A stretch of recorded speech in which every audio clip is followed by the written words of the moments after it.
Bom, olá a todos. Meu nome é Cristiane Wakura, sou procuradora federal na AGU e coordenadora da escola na segunda região. Gostaria de agradecer a todos os envolvidos neste projeto, que foi desenvolvido em parceria com a Escola Superior de Advocacia, OAB-RJ, e com o apoio da Escola de Contas e Gestão do TCE Rio de Janeiro. Faço aqui os agradecimentos e cumprimentos em nome da Escola da AGU, nas pessoas de Thaís Marçal, coordenadora-geral da ESA, e Leonardo Rocha, que também está aqui conosco, mediando este evento. Este evento está sendo simultaneamente transmitido ao vivo em 3 canais do YouTube, da ESA OAB, da SEG-TCE Rio de Janeiro e da Escola da AGU, e vão ficar disponíveis para visualização depois a qualquer tempo. Essa é a terceira palestra do ciclo de Reequilíbrio Econômico-Financeiro, um ciclo que terminará dia 20 de julho e que conta com a participação de grandes especialistas no direito administrativo, regulação e infraestrutura, a partir da proposta inicial de se combinar a expertise de advogados públicos e privados para dar uma visão mais ampla e rica sobre os temas debatidos. São coordenadores e mediadores do evento, a quem já registro aqui o nosso agradecimento, por parte da ESA-OAB-RJ, Thaís Marçal, Tiago Araújo e Leonardo Rocha. Por parte da Escola da AGU, Eugênio Battesini, Marco Aurélio Peixoto, Rita Dias Nolasco e Rodrigo Ribeiro. Passamos, então, à apresentação dos palestrantes de hoje, que vão tratar do tema Reequilíbrio Econômico-Financeiro dos Contratos Administrativos envolvendo concessões portuárias. Rafael Walbart Schwind, doutor e mestre em Direito Público pela Universidade de São Paulo, Visiting Scholar na Universidade de Nottingham, advogado. E Felipe Nogueira Fernandes, advogado da União, atualmente consultor jurídico adjunto do Ministério da Infraestrutura, mestre em Direito pelo Instituto Brasiliense de Direito Público. Rafael e Felipe, desde já agradecemos pela disponibilidade, por terem aceito o nosso convite, para compartilharem seu conhecimento sobre a matéria aos colegas que agora nos assistem. Ao final, teremos um espaço para debate e, se der tempo, para que algumas perguntas do público sejam respondidas. Esclareço, por fim, que poderão ser emitidos certificados de participação aos ouvintes que tiverem se inscrito antecipadamente no evento por meio do formulário da Escola da AGU. Então, desde já, desejo a todos um ótimo evento e passo, então, a palavra ao colega Leonardo Rocha. Boa noite, Cristiane. Com alegria que a gente continua nesse evento de regulação e reequilíbrio econômico, que com certeza é bastante importante, e agora nessas palestras mais específicas por área, então agora de concessão portuária, primeiro também dar o meu boa noite, meu agradecimento a ambos os palestrantes, doutor Rafael e doutor Felipe. É uma alegria e um orgulho para a escola para a ESA, e acredito para as nossas escolas parceiras também, de tê-los presentes. A pandemia é bastante complicada, a gente sabe que não é fácil, mas também traz essa parte boa que a gente pode trazer, no caso da escola aqui da ESA, na Escola Superior de Advocacia do Rio de Janeiro, trazer gente de outros estados, e ambos os palestrantes são de fora do Rio, então isso possibilita para nós uma troca de ideias bastante importante, acredito, para toda a advocacia do Estado e, sem dúvida, para o Brasil inteiro. Tanto que isso se percebe até que a gente consegue, a gente agora está passando essa palestra em 3 canais diferentes, então a gente vê a quantidade de pessoas interessadas na matéria. Bom, boa noite a todos. Antes de mais nada, gostaria de agradecer o convite feito pela escola da AGU, em nome da doutora Cristiane. Também agradeço e parabenizo todas as demais instituições organizadoras do evento. É uma satisfação enorme debater esse tema com um grupo tão seleto de profissionais, doutora Cristiane, doutor Leonardo Almeida, doutor Rafael Schwind, com quem já tive o prazer de participar de outros eventos do setor portuário. Em primeiro lugar, considerando o título do evento, eu acho que seria interessante um breve esclarecimento sobre concessões e arrendamentos portuários. Atualmente, nós não temos ainda nenhum porto concedido à iniciativa privada, tá? Embora haja estudos para essa finalidade, mas temos mais de uma centena de contratos de arrendamento. O doutor Rafael começava a exposição exatamente explicando algumas características dos contratos de arrendamento. Eles têm, apesar das suas peculiaridades, eles guardam alguma semelhança com contratos de concessão, mas esses contratos de arrendamento, eles dizem respeito à exploração de uma determinada área dentro de um porto organizado que pode possuir um ou mais terminais arrendados, mas também possui outros elementos, né? Mas, apesar das peculiaridades dos arrendamentos em relação às demais concessões, é perfeitamente possível considerar o arrendamento como uma espécie do gênero concessão, uma vez que, por meio dele, se delega a exploração de um empreendimento, de uma instalação portuária, ao interessado em gerir esse negócio. Alguns vão afirmar que se trata de uma espécie de concessão de serviço público, outros vão afirmar que se trata de uma concessão apenas de uso de bem público, mas seja como for, pode-se aplicar aos arrendamentos com algumas particularidades, a mesma lógica do reequilíbrio dos contratos de concessão propriamente ditos. Porém, o setor portuário possui algumas particularidades que eu vou também tratar um pouco mais adiante. Eu vou dividir essa exposição em duas partes. Na primeira, eu vou tratar do tema mais palpitante do momento, que é o reequilíbrio em razão da crise gerada pela pandemia do novo coronavírus. Mas eu gostaria de aproveitar essa oportunidade para tratar também rapidamente de uma questão um pouco mais estrutural, que diz respeito ao reposicionamento da agência reguladora nos processos de reequilíbrio, consequência da portaria número 530 do ano passado, recente, não tem nenhum ano, do Ministério da Infraestrutura. Bom, a preservação do equilíbrio econômico financeiro dos contratos administrativos em geral é assegurada pela própria Constituição, ao afirmar no artigo 37 que nas contratações públicas devem ser mantidas as condições efetivas da proposta. Além disso, tanto a legislação que trata de contratos administrativos comuns quanto a legislação setorial de concessões mencionam também o direito à recomposição do equilíbrio econômico-financeiro. Mas o que vem a ser esse equilíbrio econômico-financeiro? Não é propriamente uma garantia de lucratividade, pelo menos na concepção atual. Quando se transfere aos particulares o empreendimento por meio de concessão, cabe ao concessionário tocar o negócio, assumindo diversos riscos, de modo semelhante a outras empresas. Portanto, é possível que o negócio venha a dar algum prejuízo, caso seja mal gerido ou se sobrevier algum evento prejudicial, cujo risco tenha sido assumido pelo empreendedor.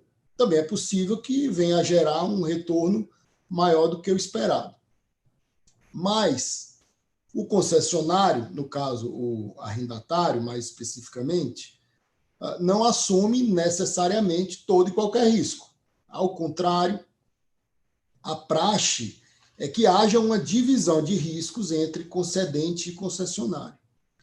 Em geral, o concessionário assume os riscos ordinários do negócio, enquanto o concedente retém os riscos extraordinários. Mas não só é possível, como recomendável, que o contrato contenha uma matriz de riscos clara e, na medida do possível, detalhada, discriminando os riscos assumidos por cada parte. E essa divisão pode ser diferente da tradicional divisão entre riscos ordinários e extraordinários. Essa divisão de riscos clara e refletida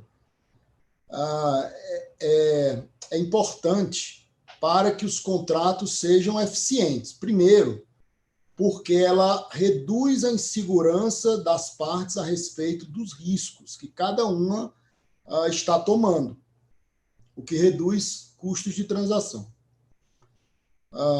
Em segundo lugar, além disso, porque digamos assim, uma alocação de riscos mais cirúrgica, ela é, desde que baseada na capacidade de cada parte para gerenciar os diversos riscos, seja para evitar a sua concretização, ou para lidar com ele caso se concretize, né? Desde que essa divisão de riscos se baseie nessa premissa, uma matriz de riscos clara e detalhada é importante para aumentar a eficiência do contrato, também nesse sentido, atribuindo cada risco à parte que vai lidar com ele de uma maneira mais eficiente, mais barata, sempre levando em conta os incentivos adequados para cada parte.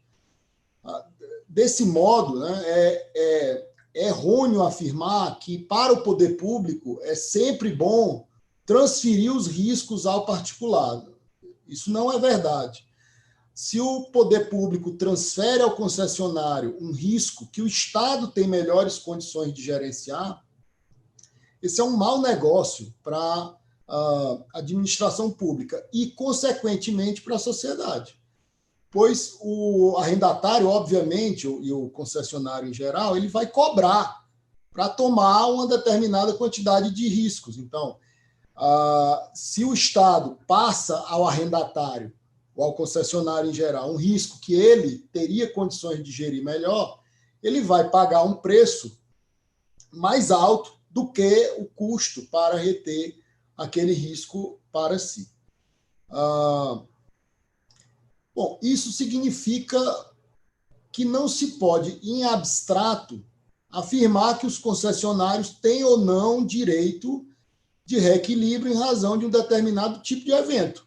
É necessário avaliar cada caso e verificar como o contrato dividiu os riscos entre as partes. Desse modo, em termos mais gerais, se pode dizer que o concessionário, no caso o arrendatário, ele vai ter direito de reequilíbrio quando ocorrer um evento superveniente à proposta que tenha causado impacto relevante sobre o fluxo de caixa do empreendimento, seja reduzindo receitas ou aumentando despesas, e cujo risco tenha sido assumido pelo poder concedente, ou seja, não tenha sido transferido ao particular. Mas, em cada caso, é preciso, como eu já mencionei, analisar a matriz de riscos do contrato, para ver quem assumiu aquele determinado risco. E, além disso, claro, avaliar se há um liame de causalidade entre aquele evento e uma alteração, um impacto nas receitas ou despesas do concessionário. Bom, dito isso, o que é que nós poderíamos dizer sobre o reequilíbrio em razão da pandemia de coronavírus? Temos que partir de algumas premissas, que, no caso concreto, podem ser verdadeiras ou não. Então, partindo da premissa de que, num determinado contrato, o poder concedente assumiu o risco de caso fortuito ou força maior, que é o que normalmente acontece, eu penso que haja, sim, direito do concessionário à recomposição do equilíbrio econômico-financeiro, desde que, isso é uma condição fundamental, se demonstre que os efeitos da pandemia tiveram efetivo impacto sobre as receitas ou despesas daquele negócio. Né? Como tem sido noticiado incessantemente na na mídia, esse vírus, esse novo tipo de coronavírus, ele tem uma facilidade de transmissão muito grande e uma letalidade relativamente alta. Esses dois fatores combinados geram um potencial de dano à saúde pública bastante significativo, né? Não precisamos aqui nos aprofundar nisso, é o que temos lido e assistido todos os dias nos jornais. Então, a mera circulação desse vírus provavelmente já causaria um belo estrago na economia, mesmo que nenhuma medida restritiva tivesse sido tomada, né? Acho que um dos exemplos que se tem dado a esse respeito é o da Suécia, que não adotou medidas de restrição compulsória, mas mesmo assim sofreu um impacto econômico. Mas, além disso, diversos segmentos do poder público no Brasil adotaram medidas de restrição de circulação de pessoas que certamente tiveram também algum efeito na atividade econômica. De todo modo, né, nós temos aqui, seja como for, pelo evento natural ou pelas medidas restritivas, nós temos um evento natural que gerou, direta ou indiretamente, uma verdadeira, pelo menos em alguns setores, uma verdadeira catástrofe econômica. A última pandemia comparável a essa ocorreu há mais de 100 anos. Então, eu, pessoalmente, não tenho muitas dúvidas de que esse evento pode ser caracterizado como força maior. Mas, como já mencionado, é preciso que se demonstre o impacto sobre receitas e despesas do arrendatário. Em relação a esse ponto, o setor portuário tem algumas particularidades que devem ser consideradas. O setor contempla ambientes de negócio bastante diversificados e que têm uma dinâmica própria, um setor muito heterogêneo. Os terminais portuários, né, estamos falando aqui dos arrendamentos, eles normalmente são especializados em um determinado perfil ou tipo de carga. Existem terminais de granéis sólidos vegetais, soja, milho, açúcar, outros terminais especializados em granéis sólidos minerais, principalmente minério de ferro. Outros terminais são dedicados a líquidos, sobretudo combustíveis. Temos também terminais dedicados à carga containerizada e também à carga geral, alguns, inclusive, especializados em certos tipos de carga, como celulose, veículos, etc. Alguns perfis ou alguns tipos de mercadoria são mais voltados para a exportação, como é o caso dos grãos e minério de ferro, enquanto outros são mais dependentes do fluxo de importação, como é o caso dos contêineres. E as variáveis econômicas, elas vão afetar, evidentemente, de modo diferente os fluxos de importação e exportação. Por exemplo, uma desvalorização cambial, como nós temos visto nos últimos meses, ela pode prejudicar bastante, principalmente no médio prazo, segmentos voltados à importação. Mas, por outro lado, pode favorecer aqueles terminais que operem mais em sentido de exportação. Além disso, a importação depende mais do dinamismo da própria economia brasileira. Se a economia brasileira está em crescimento, é normal que haja mais importação. Enquanto o fluxo de exportação ele vai depender mais do ambiente econômico externo, sobretudo nos países em que o Brasil mantém relações de comércio. Certamente que a pandemia vai ter efeitos diferenciados nesses diversos segmentos, tanto na magnitude do impacto, quanto até mesmo no momento do impacto. De acordo com alguns dados que têm sido divulgados, a exportação de produtos agrícolas, pelo menos até agora, não sofreu crise. Ao contrário, muitos portos têm batido recordes de movimentação de granéis vegetais. Já a exportação de minério de ferro sofreu um pouco no início do ano, quando a atividade econômica chinesa sofreu um arrefecimento abrupto, em razão da pandemia que começou por lá. Diante e agora, com a disseminação desse vírus mundo afora, com as diversas restrições à circulação de pessoas, paralisação de fábricas e uma drástica redução de voos comerciais mundo afora, espera-se que o setor de combustível sofra um impacto relevante também, né? Certamente, o Brasil sofrerá uma recessão esse ano, possivelmente a economia global vai sofrer uma recessão, o que pode, do lado brasileiro, implicar uma redução do fluxo de importações. Uma crise econômica mundial, como provavelmente virá, pode afetar também o fluxo de exportações em alguns segmentos de maneira mais acentuada, talvez minério e talvez no setor agrícola esse impacto seja menor, uma vez que se trata de produto de primeira necessidade. Mas, com certeza, os impactos serão diferenciados. Uma desvalorização do real, como eu já falei, pode incentivar exportações e restringir importações. Tudo isso deve ser levado em conta, tá? No processo de reequilíbrio.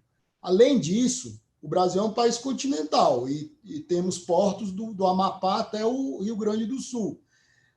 E as diferentes regiões brasileiras elas estão sendo e provavelmente serão afetadas de maneira diferente. Então, esse impacto também pode ser maior em determinadas regiões em comparação a outras.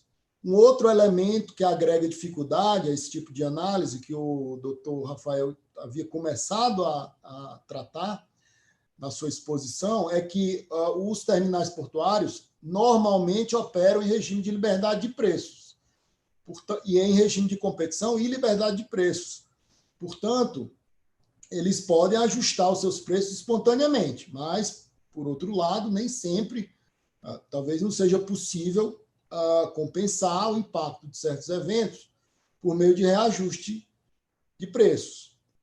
Enfim, em cada caso vai ser necessário avaliar não apenas a divisão de riscos prevista no contrato, como também se houve efetivo impacto da crise causada pela pandemia sobre as receitas ou despesas do terminal portuário. Bom, e quem decidirá isso? Aqui eu passo para a segunda parte dessa exposição, que é bem breve. Bom, até o advento da Portaria 530 de 2019, entendia-se que cabia ao poder concedente, atualmente exercido pelo Ministério da Infraestrutura, decidir se determinado evento justificava ou não a recomposição do equilíbrio, cabendo à ANTAC apenas calcular o montante de desequilíbrio. A resolução 3220 da ANTAC, de 2014, que ainda está vigente, mas nesse ponto me parece que ela foi superada pela Portaria 530, ela estabelecia que a recomposição do equilíbrio deveria ser apresentada ao poder concedente, que, se considerasse a solicitação procedente, encaminharia os estudos para a ANTAC, que se manifestaria para subsidiar uma decisão final. A Portaria 530 mudou isso, partindo de uma releitura das competências legais da ANTAC. A legislação setorial, especialmente a Lei 10.233 e a Lei 12.815, elas estabelecem que compete à ANTAC fiscalizar o cumprimento dos contratos de arrendamento portuário. E essa fiscalização deve valer para os dois lados, para ambas as partes. As agências possuem uma maior autonomia em relação às outras autarquias, justamente para poderem atuar de modo técnico e independente de motivações políticas. Pelo menos esse é o propósito. E, quando devido, como a gente já mencionou, o reequilíbrio é uma obrigação do poder concedente, inclusive seja a favor do arrendatário ou a favor dele próprio, poder concedente. É importante dizer que o reequilíbrio também pode favorecer o poder concedente. Então, em seu papel fiscalizador, cabe à ANTAC atuar para que essa obrigação seja cumprida. o que passa por decidir se o arrendatário ou o poder concedente, conforme o caso, tem ou não direito de reequilíbrio. Então, com base nessa interpretação, nos termos da portaria 530, agora cabe à agência reguladora decidir, fundamentadamente, claro, sobre a pretensão de reequilíbrio de qualquer das partes, além de quantificar o montante. Assim, se a ANTAC decidir que houve desequilíbrio em favor do arrendatário, o poder concedente deve cumprir essa decisão e reequilibrar o contrato. O que vai caber ao poder concedente, que uma análise de mérito, será como reequilibrar esse contrato, porque há várias formas, mantendo sempre o equilíbrio econômico e financeiro original do contrato, mas observando o montante de desequilíbrio estabelecido pela ANTAC, que espera-se, nesse processo, ouça as duas partes, como um árbitro independente que deve ser. Mais uma vez tomada a decisão definitiva da ANTAC, pelo menos na esfera administrativa, não caberá ao poder concedente questionar ou descumprir essa decisão. Essa é a minha opinião. A menos que obtenha uma decisão judicial que assim autorize. E espero que isso não ocorra, ou pelo menos não ocorra com frequência. Uma vez que a decisão da ANTAC seja razoável, o poder concedente deve cumpri-la espontaneamente, até para que haja um ambiente de negócios mais amigável aos empreendedores, o que favorece os próprios ativos da União, uma vez que o empreendedor tem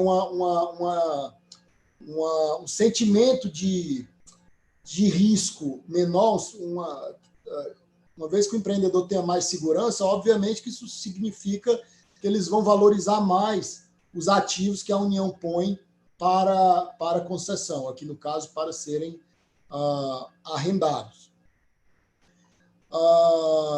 Portanto, nos termos da portaria 530, pleitos de reequilíbrio por evento pretérito devem ser dirigidos à agência, que vai decidir, ouvindo as partes, para uma eventual celebração de termo aditivo, né, caso haja direito de recomposição do equilíbrio.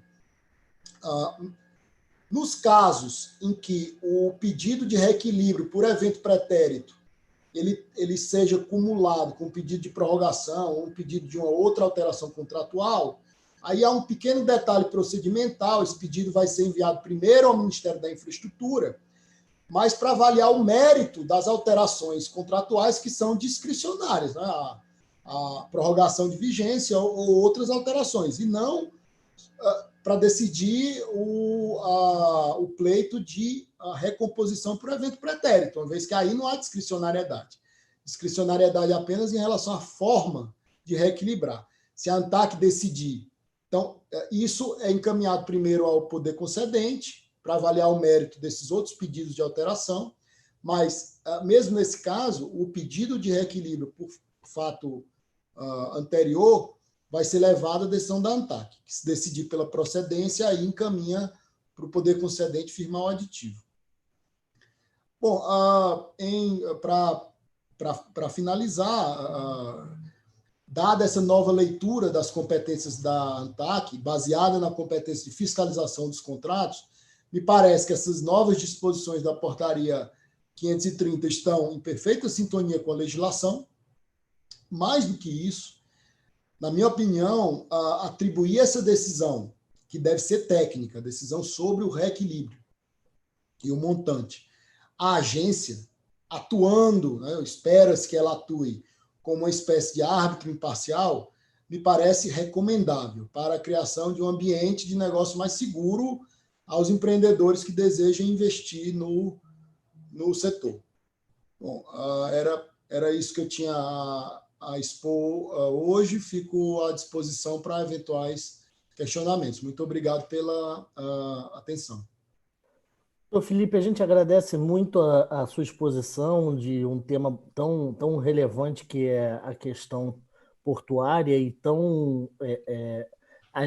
ainda mais aqui para o Rio de Janeiro, uma cidade essencialmente portuária, ela ainda assim é bastante complexa, a gente sabe disso. e sua exposição traz luz para a gente poder até aperfeiçoar mais e estudar muito mais a situação. Muito, muito obrigado.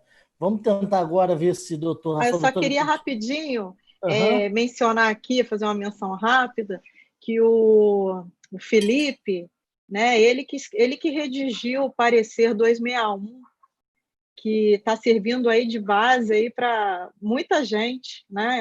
É um parecer muito bom mesmo, fala sobre essa questão da teoria da imprevisão, sobre essa divisão de riscos. Então, isso me chamou a atenção, inclusive eu gostaria de agradecer aqui mais uma vez a Natália pela indicação do Felipe, foi assim que nós fizemos essa ponte. Natália vai estar em outra palestra aqui com a gente. Então, novamente agradecer, Felipe, também, sua palestra foi excelente. O nosso colega já está tudo bem aí já? O Rafael? Acho que, tudo bem? agora vai. Acho que agora vai, Rafa. Então tá ótimo. Então vamos seguir em frente, né, Léo? Vamos lá. Eu vou, então, tentar...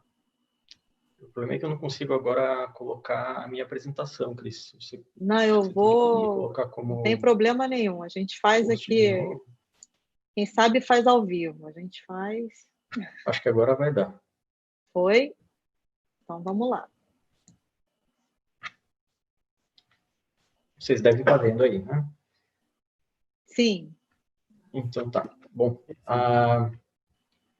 voltando aqui, então... O que eu estava dizendo, né? Algumas coisas que, na minha opinião, são premissas básicas para a gente compreender adequadamente um contrato de arrendamento portuário. A primeira delas, né, eu estava falando, é que existe uma concorrência no mercado. Né? Então, a concorrência não é apenas para vencer uma licitação de um contrato de arrendamento, mas uma concorrência propriamente no mercado. Né? Os terminais portuários concorrem entre si, ainda que eles se localizem, né, em locais diversos. Existe uma concorrência entre eles, né? Não só uma concorrência intraporto, mas também uma concorrência entre portos. O segundo aspecto é a questão da liberdade de preços. Né?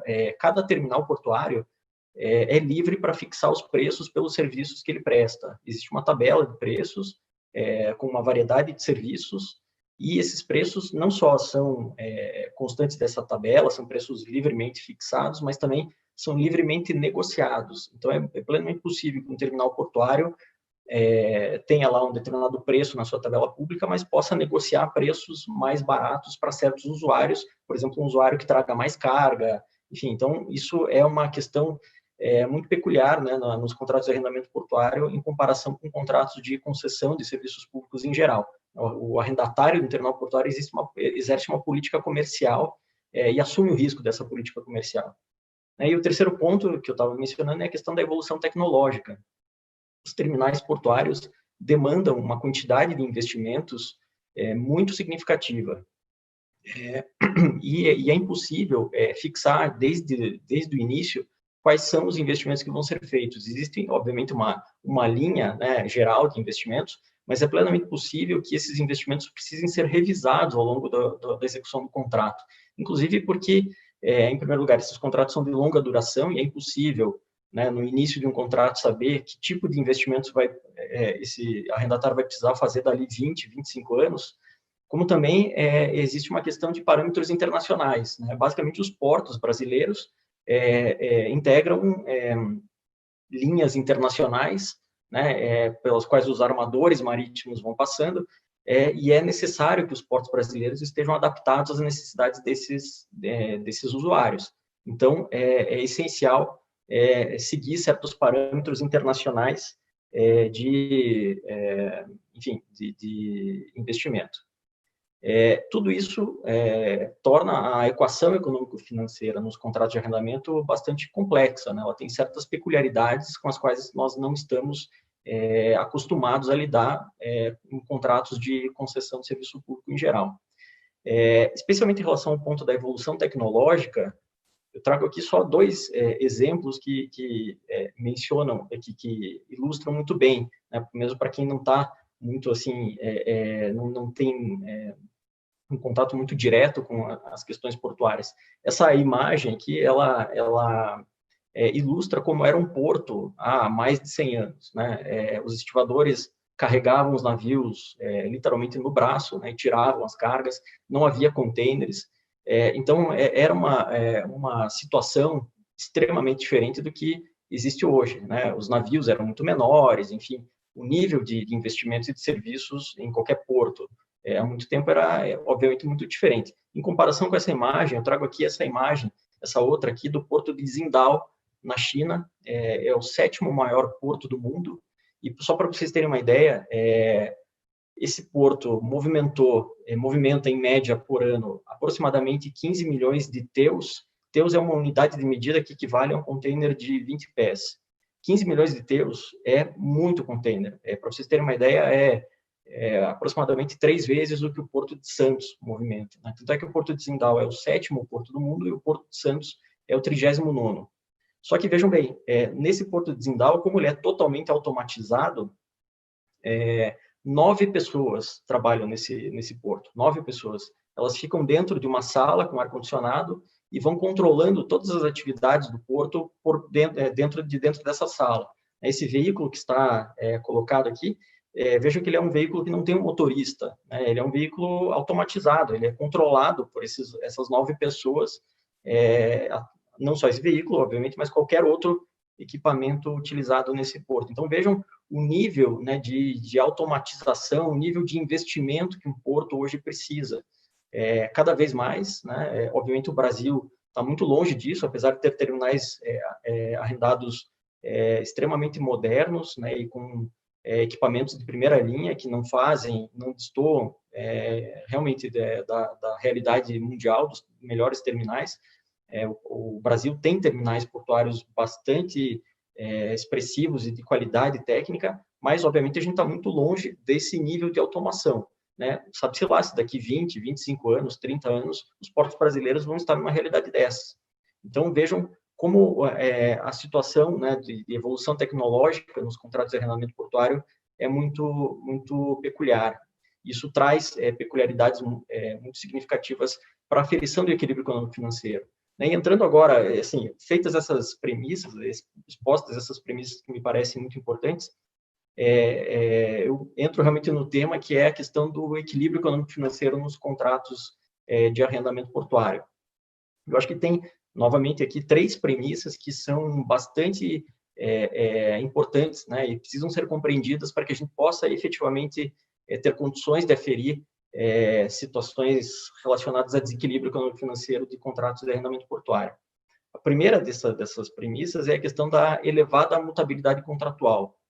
Como todos sabem, qualquer contrato administrativo é caracterizado pela mutabilidade, né? Apesar de haver uma equação econômico-financeira,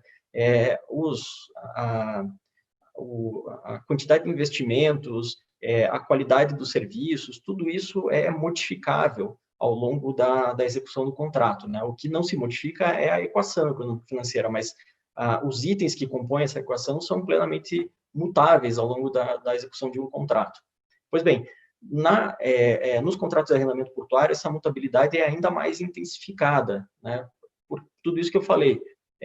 O nível de investimentos varia muito ao longo dos anos, existe uma evolução tecnológica muito grande, e isso leva à necessidade de alterações nos contratos de arrendamento portuário para que haja, por exemplo, ampliação da retroárea, ampliação dos berços, utilização de equipamentos que muitas vezes no início de um contrato nem existiam e passam a ser necessários, prorrogações contratuais. Então, a intensificada mutabilidade contratual dos contratos de arrendamento é uma característica muito peculiar desses contratos.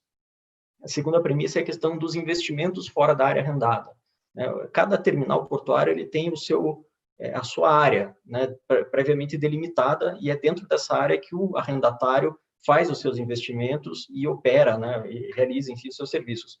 Mas acontece muito ainda que esse arrendatário faça todos os investimentos necessários, ele não consegue, por exemplo, competir no mercado porque falta investimentos no porto como um todo, ou seja, nas áreas comuns do porto, nos canais de acesso, na bacia de evolução, enfim, problemas de dragagem. Então, é absolutamente necessário que os contratos de arrendamento portuário tenham mecanismos para permitir que haja investimentos fora da área arrendada, seja investimentos pelo próprio arrendatário, e a legislação atual do setor portuário permite que o arrendatário faça investimentos fora da área do arrendamento e seja, evidentemente, compensado por isso, né? Mas esses contratos também precisam, é necessário que o poder público faça a sua parte nesses investimentos. Eventualmente, se o poder público não faz os investimentos necessários, por exemplo, em dragagem de um determinado porto, o terminal arrendado naquele porto vai ter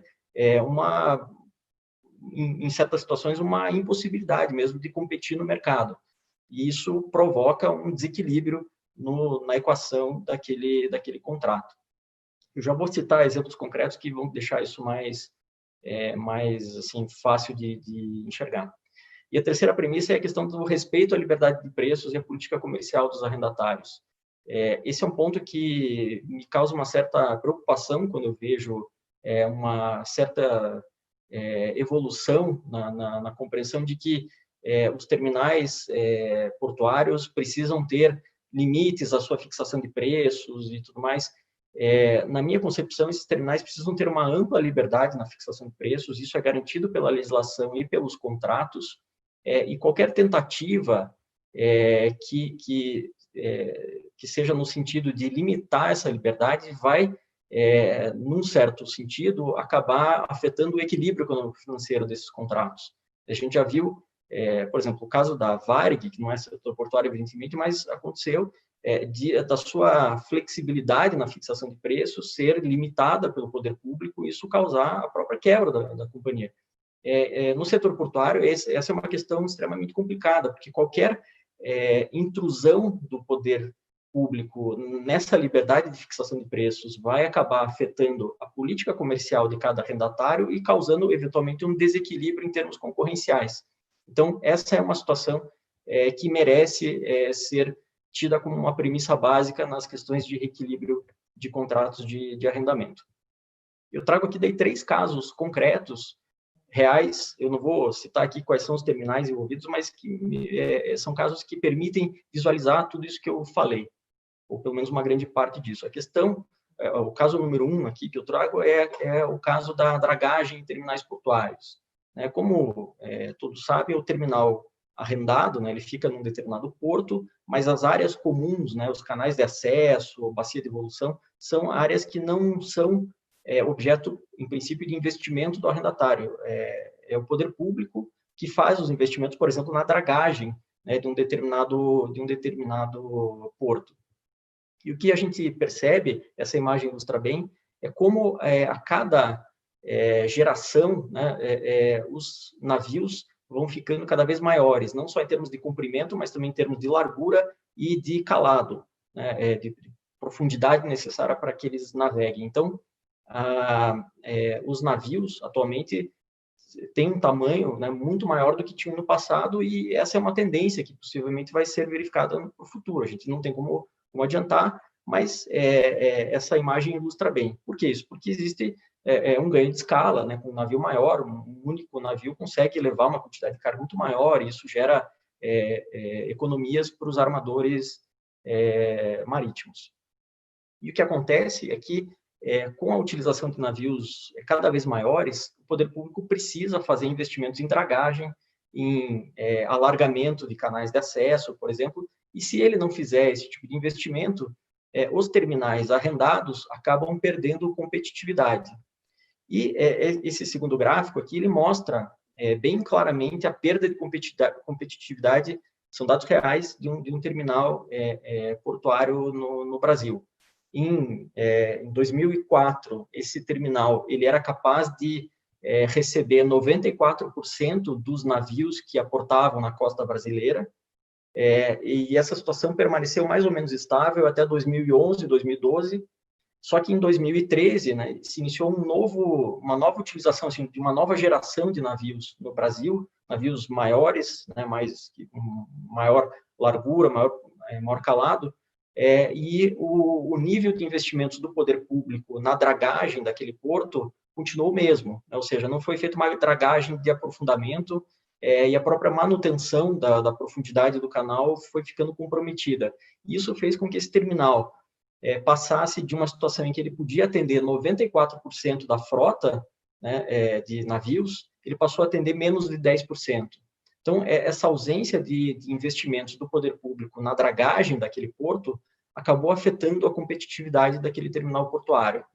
Esse é um caso que gera reequilíbrio, né? Na minha opinião, sim, porque, obviamente, você tem que ver, né, a matriz de risco de cada contrato, mas, por exemplo, nesse contrato estava claro que a dragagem no canal de acesso, na bacia de evolução, enfim, nas áreas fora do arrendamento, era uma responsabilidade do poder público, e o poder público não fez os investimentos que precisava fazer. Ao mesmo tempo, o poder público fez a dragagem em vários outros portos, ou em quase todos os outros portos do Brasil, mas nesse especificamente não fez, por questões, enfim, que não cabe aqui discutir. Mas o fato é que essa ausência de dragagem, essa ausência de investimentos, acabou afetando a competitividade desse terminal portuário, e, na minha opinião, considerando que as premissas daquele contrato específico levavam em conta a necessidade do poder público realizar a dragagem para atualizar as condições de atendimento às necessidades dos usuários, a ausência de dragagem acabou afetando o equilíbrio econômico-financeiro desse contrato de arrendamento.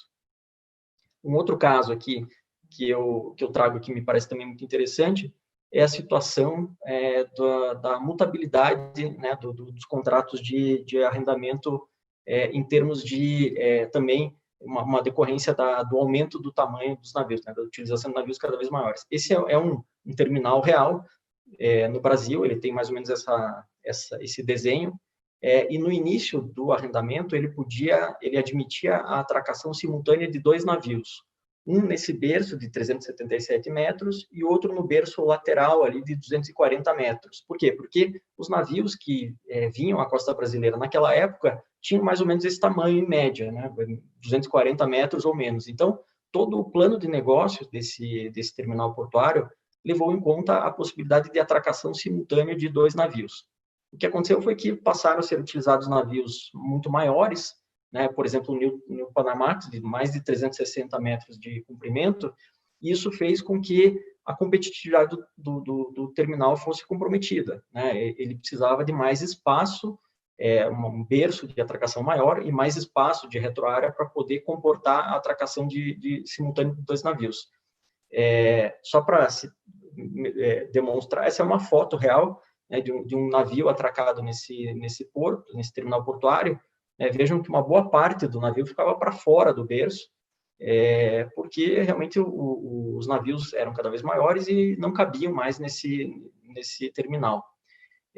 O que esse terminal fez? Ele pleiteou a execução de novos investimentos, né, ou seja, a ampliação do terminal portuário, né, com mais retroárea, a extensão de berço, e obteve a aprovação disso, né, passou por todas as instâncias cabíveis, enfim, foi aprovado por todos, inclusive pelo TCU e tudo mais, e foi autorizado a fazer esses investimentos. Esses investimentos estão em curso atualmente, né, uma boa parte deles já foi efetivamente executada, tudo para restabelecer as condições originais daquele contrato, que era a possibilidade de atracação de 2 navios simultaneamente. A gente pode pensar, bom, o que isso tem a ver com reequilíbrio de contrato, né? Tem a ver com o fato de que essa é uma demonstração da mutabilidade do contrato administrativo, né, de arrendamento portuário. Esse arrendatário assumiu o compromisso de fazer investimentos que vão reverter ao poder público no final do prazo do arrendamento.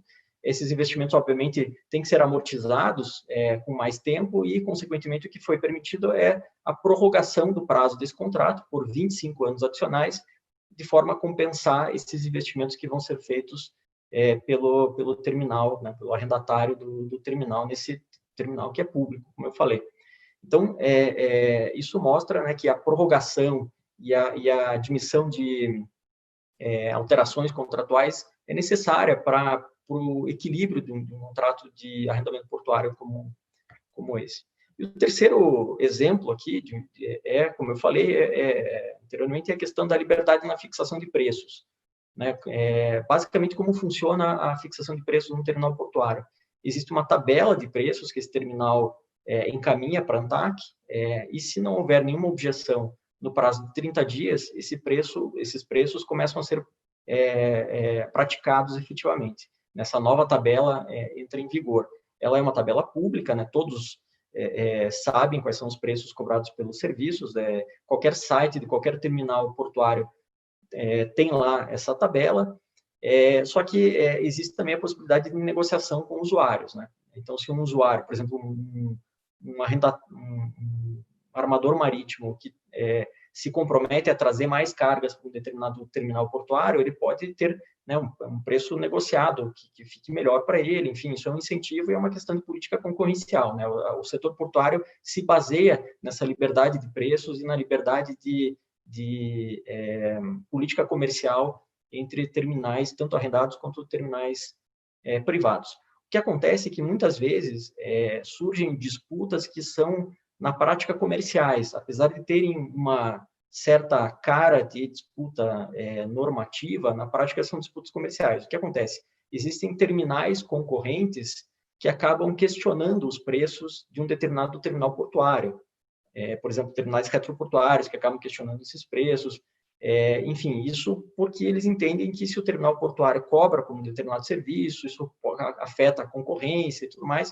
Eu não vou entrar aqui no detalhe dessa discussão, mas o que a gente percebe é isso. Existem disputas comerciais que muitas vezes são levadas ao judiciário, mas que na prática são disputas comerciais, né? Ainda que com argumentações de ilegalidade e tudo mais, na prática existem essas disputas comerciais. E o que a gente vê muitas vezes discussões a respeito da necessidade de fixação de metodologias de análise de preços por parte tanto da agência reguladora quanto do poder público. Isso é um assunto que me preocupa muito, porque eu entendo que a fixação de metodologias muito fechadas vão acabar limitando a liberdade comercial dos terminais portuários, e essa limitação vai acabar gerando responsabilidades para o poder público. Na medida em que o poder público reduzir o âmbito de liberdade no terminal portuário de fixação de preços e começar ele mesmo a impor certos preços, isso vai acabar desequilibrando contratos de arrendamento portuário e possivelmente gerando um passivo muito grande para o poder público. Então, como conclusões parciais dessa parte, né, a gente pode dizer que existe uma relação entre competitividade e investimentos públicos, no sentido de que um terminal portuário, ainda que seja arrendado à iniciativa privada, ele tem a sua competitividade comprometida se não houver investimentos públicos naquele porto específico. Existe também a necessidade de uma maior agilidade nas alterações contratuais de arrendamentos portuários, porque se um contrato de arrendamento portuário precisa de mais investimentos, né, não basta simplesmente que o particular vá lá e execute esses investimentos, ele precisa ser aprovado, né, ele precisa ser autorizado pelo poder público, e muitas vezes a demora nessas autorizações acaba comprometendo a competitividade desses terminais. E a terceira conclusão parcial que me ocorre, que eu acho bastante importante, é a questão da autocontenção no tocante ao controle de preços, né? O poder público precisa se autoconter. Eu não estou dizendo que o controle de preços é impossível, né? Evidentemente que o poder público pode atuar até mesmo em preços privados de setores não regulados, né? Não é essa a questão é que se o poder público passar a fixar preços de terminais arrendados fora dos estritos limites do que isso seja realmente necessário, isso vai sim provocar desequilíbrios contratuais e possivelmente um passivo muito grande para o poder público, que vai ter que responder por esse comprometimento na competitividade. Pode, inclusive, haver distorções concorrenciais, né, no sentido de que se fixa um preço de um determinado terminal e deixa-se os outros terminais com preços livres. Isso pode gerar assimetrias, né, e distorções que são extremamente complicadas. Bom, sobre equilíbrio econômico-financeiro, as peculiaridades, né, dos arrendamentos portuários, acho que eram essas assim, as observações. Resta uma última pergunta aqui, antes das minhas conclusões finais, já estou no caminho para o final, que é como, afinal de contas, então, reequilibrar um contrato de arrendamento portuário. Na prática, um contrato de arrendamento portuário acaba não sendo possível de ser reequilibrado por meio de alterações de preços. Porque, como eu falei, como os preços são livres, eles são fixados na concorrência no mercado. Diferente do que acontece, por exemplo, numa concessão de rodovias, né, em que existe uma tarifa fixada em contrato, você pode aumentar ou reduzir aquela tarifa para reequilibrar um contrato. No setor portuário, essa possibilidade não existe. né? Os preços são livres. Então, surge a necessidade de soluções talvez um pouco mais criativas para o reequilíbrio de contratos de arrendamento portuário. Uma delas, eu relaciono algumas delas aqui, mas com a ressalva de que esse é um rol exemplificativo, né? Na minha opinião, em cada caso específico, podem ser desenvolvidas soluções para reequilíbrio que fujam totalmente desse pequeno cardápio aqui que eu estou trazendo, e é importante mesmo que haja criatividade, tanto do poder público quanto dos particulares, para o reequilíbrio de contratos de arrendamento portuário. Mas, enfim, para tratar aqui desses 5 pontos, o primeiro deles, que na minha opinião é muito importante, é a questão da redução da outorga. Os terminais arrendados pagam o valor da outorga pelo arrendamento, e a redução dessa outorga é uma possibilidade de reequilíbrio, inclusive a redução da movimentação mínima contratual que esses contratos têm, que é basicamente um take or pay, é basicamente um valor que o arrendatário tem que pagar para o poder público de acordo com a movimentação que ele gera. E se a movimentação for abaixo de um determinado nível, ele vai ter que pagar acima, porque ele ficou abaixo do mínimo, digamos assim. Esse MMC pode ser revisto, na minha opinião. Uma possibilidade também é a ampliação da área arrendada, né, para permitir uma maior competitividade e uma maior produtividade dos arrendamentos portuários. A reconfiguração dos investimentos também é possível, né, ou seja, redimensionar o cronograma de investimentos, o tipo de investimento que vai ser feito, né? Como eu falei, num contrato de 25 anos, que pode ser prorrogado por mais 25, pode chegar até 70 anos, é absolutamente impossível você prever desde o início que tipo de investimentos vão ser necessários. Então, essa reconfiguração dos investimentos é um instrumento muito relevante. Uma quarta possibilidade é a questão da ampliação do tipo de carga, né? Como o Felipe mencionou, cada terminal tem os seus tipos de carga que ele pode movimentar, mas nada impede que ele peça autorização para movimentar outros tipos de carga. A portaria 530 do Ministério da Infraestrutura, né, de 2019, que o Felipe mencionou, tem essa possibilidade, né? Na minha opinião, já era possível antes, mas a portaria consagrou esse entendimento. Então, a ampliação do perfil de carga é uma possibilidade de reequilíbrio, e também a prorrogação do prazo contratual. Tanto a prorrogação reequilíbrio, né, que é aquela em que o contrato já está desequilibrado e você prorroga para permitir que com a exploração por mais tempo esse contrato seja reequilibrado, como também por meio da prorrogação antecipada, que é como aquele exemplo que eu falei do arrendatário que se compromete a fazer investimentos novos e, em contrapartida, recebe antecipadamente um direito, né, de ter o seu contrato prorrogado por mais X anos, né, para amortizar os investimentos adicionais que ele vai fazer. E como último slide, como conclusões finais, eu entendo que os contratos de arrendamento portuário, eles demandam uma superação de visões que a gente muitas vezes vê como tradicionais no direito administrativo, né, em especial aqui no direito administrativo brasileiro. O primeiro deles é a superação da vinculação ao edital, né, ou pelo menos uma releitura do princípio da vinculação ao instrumento convocatório. Não é possível que o terminal portuário fique 20, 30, 50 anos limitado ao que o edital daquela licitação previu. É evidente que há uma relação entre, né, o contrato e o edital, não estou questionando isso, mas é necessário que o contrato de arrendamento tenha uma visão tenha assim, uma abertura maior para comportar essas alterações que no setor portuário, como eu falei, são muito intensificadas, né? Passando já para o segundo ponto, que tem relação direta com o primeiro, a questão da mutabilidade intensificada dos contratos de arrendamento portuário. Nível de investimentos muito grande, com prazos muito dilatados, levam a uma necessidade de uma mutabilidade maior. Eu costumo brincar, quando eu falo de arrendamentos portuários, que a gente tem 3 certezas na vida, né? A primeira delas é que todos nós vamos morrer um dia, a segunda delas é que todos nós vamos pagar tributos, e a terceira delas é que todo contrato de arrendamento portuário vai ser aditivado. Isso, para mim, é inquestionável, porque é impossível manter o mesmo contrato de arrendamento congelado por 20, 30, 50 anos. O terceiro ponto aqui é o contrato como um conjunto de regras que regem a evolução da concessão, né, ou mais propriamente do arrendamento portuário. O contrato, então, não pode congelar suas condições, ele tem que ser basicamente um mecanismo de como lidar com as alterações que vão acontecer ao longo do seu prazo.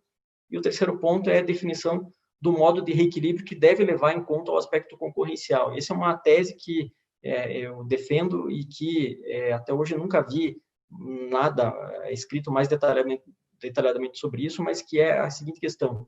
É um entendimento pacificado e pouco refletido na doutrina de que o poder público é quem define como vai ser o reequilíbrio de um determinado contrato de concessão ou um contrato qualquer administrativo, né? Então, o direito ao reequilíbrio é um direito do particular, mas a forma como reequilibrar o contrato sempre se entende que cabe ao poder público definir. Eu entendo que no direito portuário, especificamente nos contratos de arrendamento portuário, não é bem assim. Ainda que o poder público possa realmente definir, ele tem que levar em conta o aspecto concorrencial, ou seja, a competitividade daquele terminal no mercado. Então, se, por exemplo, um arrendatário entender que a melhor forma de reequilibrar aquele contrato por exemplo, ampliando a área daquele terminal para que ele tenha uma capacidade melhor de gerenciar as cargas e prestar um bom serviço, e o poder público entende que não, em vez de ampliar a área do contrato, eu vou dar mais prazo. É uma possibilidade, mas cabe ao poder público demonstrar por que a solução que o particular pretende não é a melhor. O particular digamos assim, quem explora, né? O dono do negócio é quem explora aquela atividade. E ele sabe, né, no fim do dia, o que compromete a sua competitividade, né? Então, o poder público deve estar aberto a essa questão e levar em conta o aspecto concorrencial para definir a medida de reequilíbrio. Eram essas as minhas considerações e fico feliz espero que agora tenha dado tudo certo aí em termos técnicos. Muito obrigado.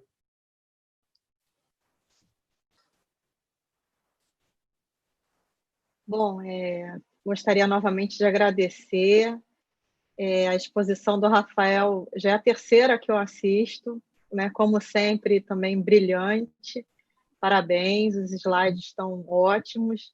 Gostaria até de registrar aqui que ele gentilmente cedeu para a gente os slides e a gente vai disponibilizar isso lá na nossa sala Covid-19, dentro da plataforma EAD da Escola da AGU. Então, quem for membro da AGU pode acessar por lá. Muito obrigada, Rafael. Espero tanto você como Felipe um dia fazer um evento presencial com vocês, né? Eu sei que realmente o virtual está ótimo, porque a gente quebra essas barreiras geográficas, mas Rafael já conheço pessoalmente, gostaria muito de fazer um evento presencial aqui no Rio, e Felipe também. Felipe ainda não conheço, mas não vai demorar, né? A gente vai acho que já vai voltar à normalidade em breve, se Deus quiser.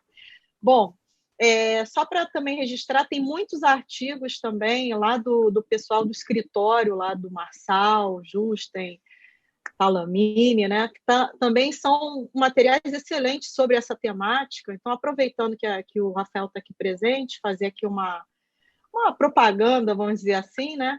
Tem um livro que está aí em formato digital disponível, né? E é uma generosidade absurda, porque eu fui ver, está R$ 1,99, é isso mesmo, né? Na plataforma Kindle, é praticamente um compartilhamento, né? Que se chama Covid-19, o Direito Brasileiro. Então, lá tem vários artigos de referência sobre esse tema.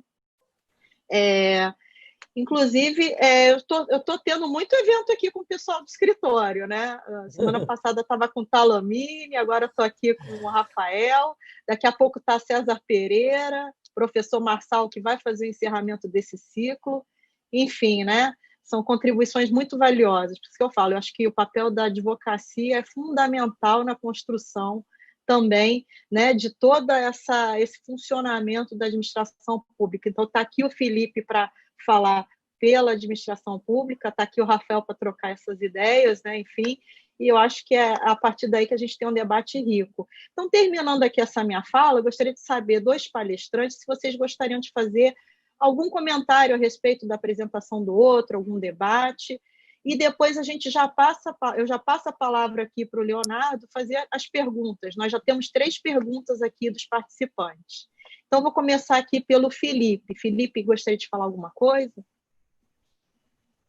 Bom, parabenizo o doutor Rafael pela exposição, realmente muito interessante. Acho que eu concordo com praticamente tudo do que o Rafael mencionou, as particularidades do setor portuário. Quanto à liberdade de preço, acho que cabe um breve comentário. Desde que eu comecei a trabalhar nesse setor, nunca nunca percebi nenhuma intenção do poder concedente em limitar a liberdade de preços. Aliás, pelo poder concedente, é muito mais interessante que o mercado se autorregule. Para isso é necessário, agora, claro, para isso é necessário que haja concorrência, né? Então, houve, depois de alguma relutância, o Tribunal de Contas aceitou esse formato, né? essa possibilidade de liberdade tarifária dos terminais portuários com essa condição, desde que haja uma concorrência que permita que o preço se baseie nas condições de mercado, né? Então, isso nem sempre acontece, mas na grande maioria dos casos é possível aí que haja alguma concorrência. Acho que é muito mais saudável assim. Quanto ao reequilíbrio por prazo, né? Também do ponto de vista da administração pública, é interessante que haja essa ferramenta, e aqui é bom distinguir, né? Quando a gente fala de reequilíbrio por prazo, seria o reequilíbrio como, aliás, a prorrogação de prazo como consequência de um evento pretérito que desequilibrou aquele contrato. E, na minha opinião, essa extensão de prazo, concordo que ela nem estaria adstrita aos limites de prazos estabelecidos no contrato. Isso foi feito, inclusive, uma consulta ao TCU. A primeira resposta foi negativa, salvo engano, em 2016, mas agora, mais recentemente, se bem me recordo, no acordo que tratou do decreto 9048, o TCU aceitou esse reequilíbrio por prazo com algumas limitações. Acho também um último comentário, acho interessante, pertinente a observação do doutor Rafael, no sentido de que nos processos de recomposição haja um cuidado do poder concedente de estabelecer a forma de recomposição que seja mais benéfica ao negócio, né?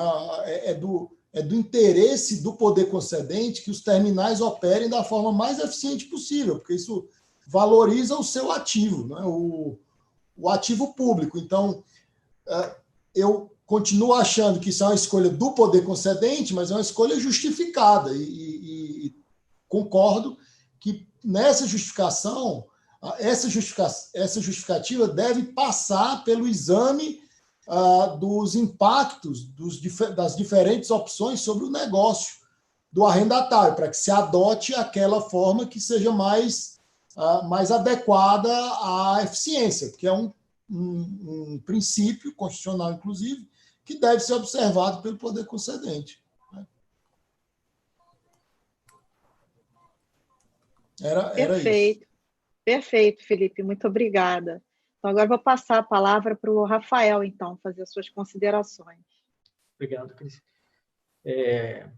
Eu perdi um pedaço aqui da exposição do Felipe por problemas técnicos, né, como vocês devem ter visto, mas vi a maior parte da exposição, como sempre, o Felipe muito certeiro, né, nas suas exposições, nas suas ideias. Li atentamente o parecer dele, né, sobre o Covid-19 como uma causa de reequilíbrio, né, concordo com praticamente tudo, né, do parecer. Acho que ele foi muito perspicaz em ressaltar que isso tem que ser visto caso a caso, mas que, de fato, é possível estabelecer assim, algumas ideias gerais, né, e, de fato, a pandemia é uma situação de caso fortuito ou força maior, e, portanto, em princípio, dá direito a reequilíbrio. A questão é saber, em primeiro lugar, se houve desequilíbrio ou não, e em qual medida, né, esse contrato admite a possibilidade de reequilíbrio. Uma coisa que me chamou a atenção no parecer é que o Felipe faz a organização, né, do raciocínio dele sempre em função de caso fortuito e força maior, que de fato é assim, um entendimento que me parece adequado. Eu só faria um breve adendo, no sentido de que, na minha opinião, além de haver caso fortuito e força maior, é possível também qualificar certos eventos como fato do príncipe ou fato da administração, né, no sentido de que o Estado brasileiro ou cada governo local, ao enfrentar os efeitos da pandemia, fez as suas determinações, né? Então, determinou isolamento, determinou uma série de providências, e essas providências podem ter os seus impactos específicos, que não são necessariamente uma decorrência da pandemia, não, pelo menos uma decorrência direta, né? No máximo uma decorrência indireta. Então, eu entendo que em certas situações, certos desequilíbrios vão poder sim ser qualificados como situações de fato do príncipe ou fato da administração. Eu até acho que o Felipe não excluiu essa possibilidade, porque o parecer dele é um parecer geral, né, que dá linhas mestras para análise do tema, e como eu falei, eu concordo com o parecer, mas são coisas que, no caso a caso, a gente sempre vai ter que ver com muito mais atenção. E só um último comentário a respeito da questão de alguns adendos, né, que o Felipe mencionou.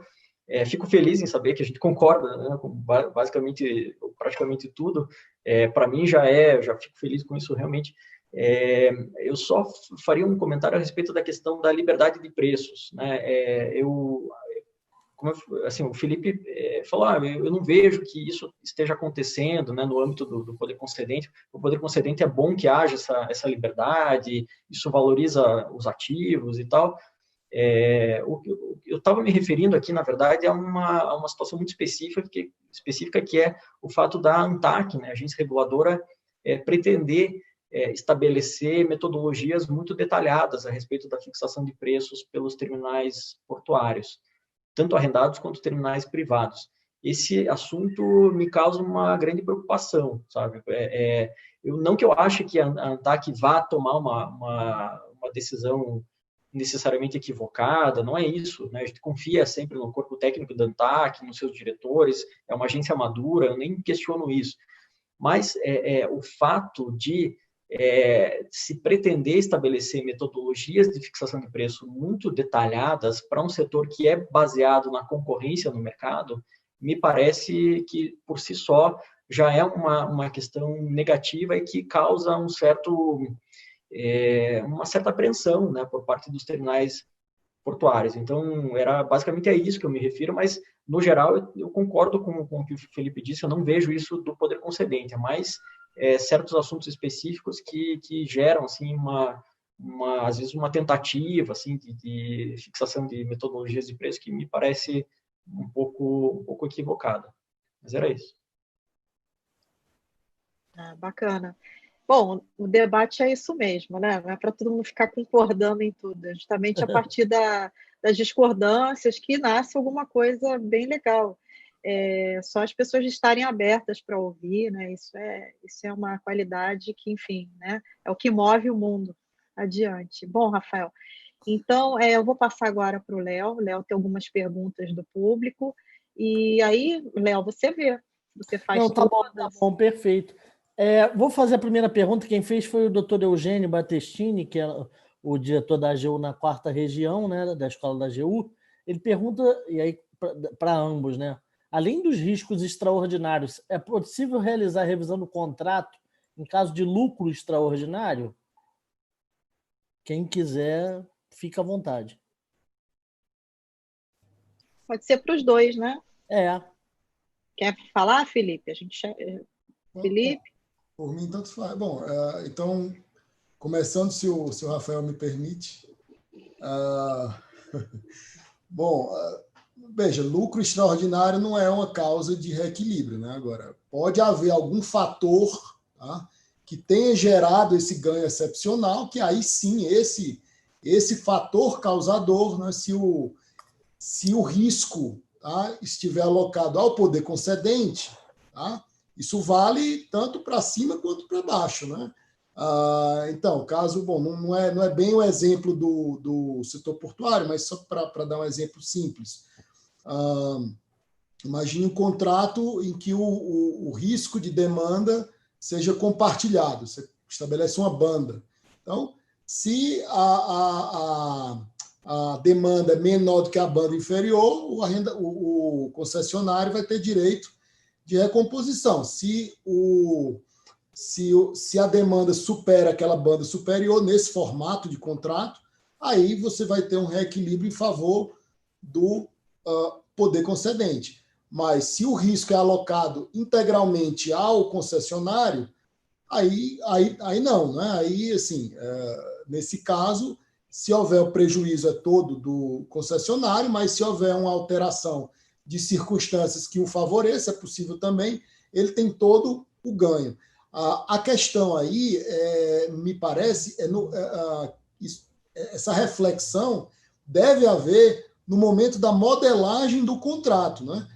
Pessoalmente, eu entendo que, dados os solavancos que a economia brasileira passa com certa constância, me parece interessante, que do ponto de vista do mérito administrativo, que os contratos eles tenham um certo compartilhamento de riscos para que esses contratos eles sejam mais resistentes a crises. Tá? Se você impõe muito risco ao concessionário, o que acontece na prática? Você acaba tendo um processo de seleção adversa no momento da licitação, porque os interessados mais... as empresas que gostam de mais segurança, as empresas mais estruturadas, elas vão ficar reticentes e vai entrar o aventureiro, né? Você vai ter incentivos para que aventureiros entrem ali, joguem o preço muito para baixo, porque se houver um cenário econômico positivo, ele tem todo o ganho, se houver um cenário negativo, a empresa quebra e o contrato fica na mão. E a sociedade fica na mão porque a concessionária quebra. Então, me parece que uma estratégia mais apropriada para o ambiente instável do Brasil seria um compartilhamento de riscos que tornasse o contrato mais resistente a essas crises que vão se sucedendo. Eu concordo com o Felipe, eu acho que é isso mesmo. Tudo depende do contrato especificamente, né? Em regra, ganhos extraordinários e perdas extraordinárias não dão direito ao reequilíbrio para o arrendatário, não dão. O que acontece é que você tem que ver qual é a causa desse ganho, dessa perda extraordinária. Se a perda extraordinária está acontecendo porque houve um terremoto que destruiu o porto, bom, então é uma situação fora da normalidade e não é risco do arrendatário. E assim vai. Então, cada caso é um caso. O que eu só acrescentaria, enfim, concordo com tudo que ele falou, mas é a questão do MMC. Eu falei muito rapidamente aqui, todos os contratos de arrendamento portuário, quase todos, tem a movimentação mínima contratual, que é um compromisso que o arrendatário tem de movimentar tantos 1.000 containers por ano. Se ele movimentar acima disso, obviamente o ganho é do arrendatário, mas ele compartilha esse ganho com o poder público, porque quanto maior for a movimentação, mais ele vai pagar em termos de outorga variável para o poder público. Então, o poder público ganha também uma fatia desse ganho extraordinário. Agora, se a movimentação efetiva fica abaixo do MMC daquele contrato, isso não é compartilhado. O particular, em regra, fica com esse prejuízo. Então, o particular tem que pagar para o poder público uma outorga como se ele tivesse atingido a movimentação mínima, mas ele não atingiu, né? Então, existe, assim, cada contrato é um contrato, mas não dá para dizer que não existe reequilíbrio por perda extraordinária, por ganho, tudo depende de cada situação. Perfeito. Eu vou fazer a última pergunta. Na verdade, é uma pergunta que quem fez foi o Vitor Soliano e a doutora Thaís Marçal também está acompanhando. Ela fez também a mesma pergunta, né? Elogiou o livro do doutor Rafael sobre direito portuário, que depois eu vou fazer a propaganda. Mas a pergunta de ambos é o seguinte: o presidente do TCU, ministro Zé Múcio, afirmou na semana passada que o tribunal vai aguardar o fim da pandemia para estruturar os reequilíbrios de contratos, se ambos os palestrantes entendem que essa decisão foi acertada ou não. Bom, deixa eu dar minha opinião aqui.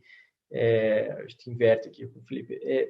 Veja, isso mostra um pouco como as coisas são no Brasil. Bom, antes de até responder a pergunta, queria só prestar minhas homenagens aqui à Thaís Marçal, minha amiga, que está sempre acompanhando e prestigiando os eventos. Ela é uma pessoa realmente especial. Em relação à pergunta, o que eu diria é o seguinte: em primeiro lugar, o TCU estar lidando com reequilíbrio de contratos já é uma coisa problemática, né? O TCU faz controle das contas, o controle a posteriori, em princípio, né? Eu acho que ficar passando esse tipo de assunto previamente pelo TCU já é uma coisa complicada. Em qualquer tribunal de contas, eu acho que isso precisa ser visto já com ressalva, mas o Brasil, né, tem dessas coisas e o controle feito pelo Tribunal de Contas é realmente um controle bastante rigoroso e, de fato, no setor portuário, o Tribunal de Contas da União tem decidido bem, né, os assuntos, como o Felipe até mencionou um caso, o TCU tem levado bem esses assuntos, mas eu entendo assim que realmente tem que deixar um pouco as coisas assentarem, né? Eu acho que os contratos têm as suas cláusulas que estabelecem lá as condições específicas. Eu acho que havendo a necessidade de resolver coisas imediatas, o poder concedente vai ter que resolver, não dá para simplesmente esperar. Mas acho que levar em conta assim a efetivação de um reequilíbrio definitivo, eu acho que tem que esperar um pouco as coisas acontecerem, até para poder dimensionar qual foi o desequilíbrio efetivo, né? Porque certas perdas são imediatas e duram muito tempo, outras perdas demoram para acontecer, né? Por exemplo, aeroportos, né, tiveram seu desequilíbrio já assim de imediato, né? A quantidade de voos, a malha viária no Brasil caiu drasticamente.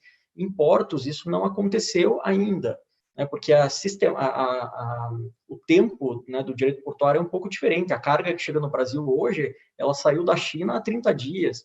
Então, assim, é um tempo diferente para as coisas acontecerem em cada setor. Mas acho que realmente tem que deixar um pouco o tempo passar para que as coisas sejam analisadas com mais frieza mesmo, com mais cautela, né? E, portanto, eu acho que assim, não discordo da afirmação do ministro, acho que ela faz sentido, sim.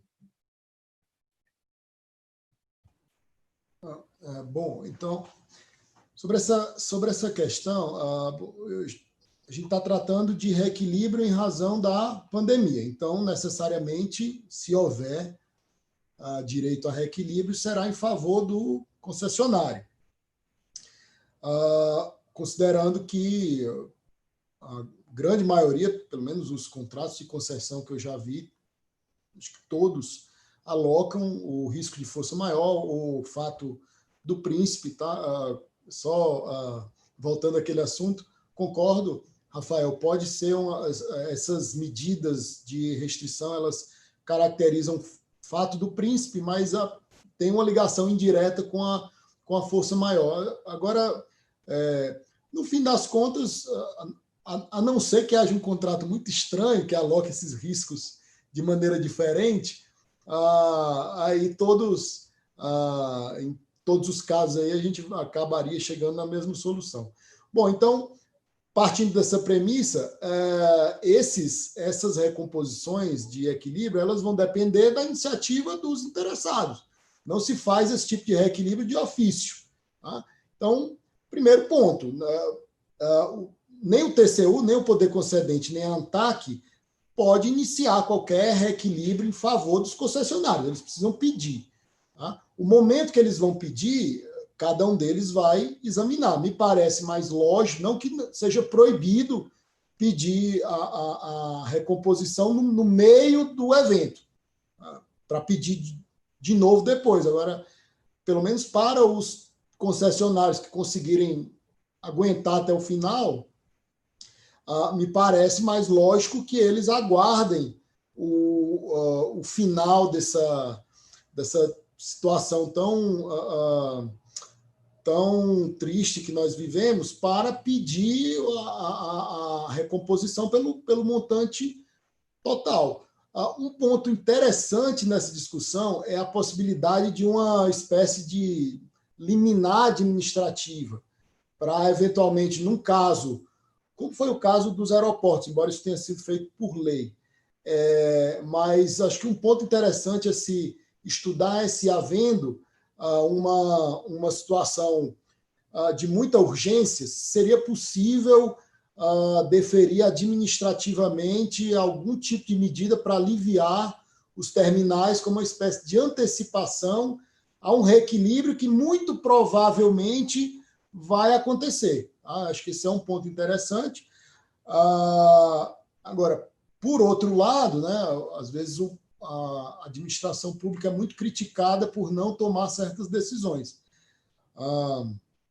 E, para ser bem franco, esse tipo de decisão é uma decisão muito arriscada para o gestor, porque nós temos órgãos de controle, aqui não estou me referindo apenas ao TCU, como órgão de controle, estou mencionando também, estou incluindo também o Ministério Público, o Judiciário, e esses gestores que têm a coragem de tomar algumas medidas mais arrojadas, digamos assim, em muitos casos eles sofrem processos administrativos, ainda que no final venham a ser inocentados, digamos assim, mas só o fato de você sofrer um processo já é uma consequência muito ruim, né?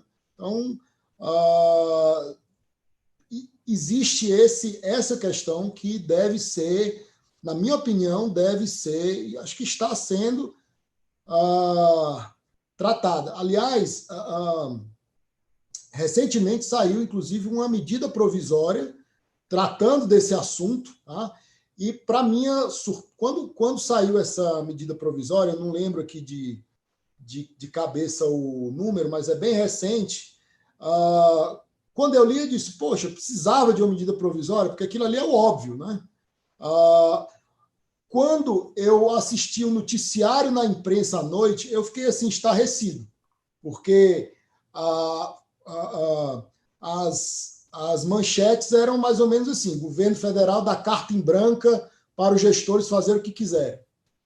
Quer dizer, assim, uma desinformação muito grande para o público, né? E que acaba também reverberando em órgãos de controle.